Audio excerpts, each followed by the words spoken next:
పల్నాడు జిల్లా గురజాల నియోజకవర్గంలో వైఎస్ఆర్సీపీ కార్యకర్త సాల్మాన్ ప్రాణాలు కోల్పోయాడు. 4 రోజుల క్రితం టీడీపీ గూండాల దాడిలో సాల్మాన్ తీవ్రంగా గాయపడ్డాడు. దాడి తర్వాత సాల్మాన్ కోమాలోకి వెళ్లిపోయాడు. గుంటూరు ప్రభుత్వ ఆసుపత్రిలో చికిత్స పొందుతున్న సాల్మాన్ ప్రాణాలు కోల్పోయాడు.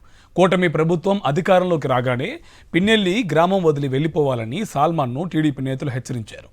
కూటమి ప్రభుత్వం వచ్చినప్పటి నుంచి సాల్మాన్ బ్రాహ్మణపల్లిలోనే ఉంటున్నాడు. 2 నెలల క్రితం సాల్మాన్ మినహా ఆయన కుటుంబ సభ్యులు పిన్నెల్లి గ్రామానికి తిరిగి వెళ్లారు. తన భార్యకు అనారోగ్యంగా ఉంటే చూడ్డానికి పిన్నెల్లి గ్రామానికి నెల 10న వెళ్ళాడు. ఇక ఊళ్ళోకి రావద్దన్నందుకు ఎందుకు వచ్చావంటూ సాల్మాన్పై టీడీపీ నేతలు దాడి చేశారు. టీడీపీ నేతల దాడిలో తీవ్రంగా గాయపడ్డ సాల్మాన్ గుంటూరు ప్రభుత్వ ఆసుపత్రిలో చికిత్స పొందుతూ మృతి చెందాడు. ఎందుకంటే ఈ ప్రభుత్వం వచ్చిన కానించి తరుగుతున్నారు. ఆడవాళ్ళని మగవాళ్ళని ఇళ్లలో ఉంచట్లేదు. తరిమితే వెళ్ళిపోయాను.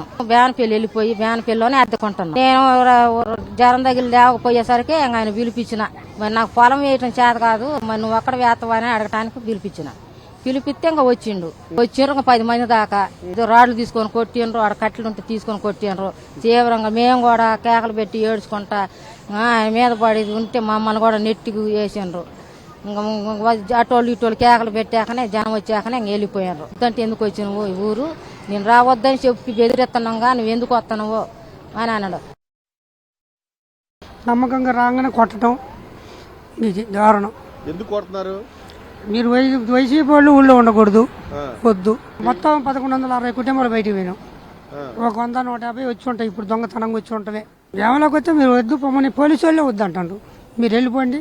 కోరిక చెప్పొచ్చారు. మీరు ఏ పరిస్థితిలో వచ్చారు ఏంది అని స్టేషన్ ఫోన్ చేసి సార్ ఇట్లా కొట్టినారు సార్ అంటే మీరు ఏమనుకుంటే ఎట్ట కొట్టినారని అసయ్య గారు అన్నాడు.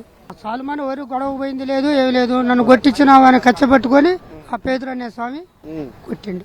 వచ్చిండు తెల్లారుదాం లేచి ఏదైనా పలకరిస్తుంటే మాట్లాడుతుండు. వచ్చినాడు కొట్టిపారు కొట్టి రోడ్డు మీద పడేసిపోతే వేసుకొని వచ్చినా నేనే.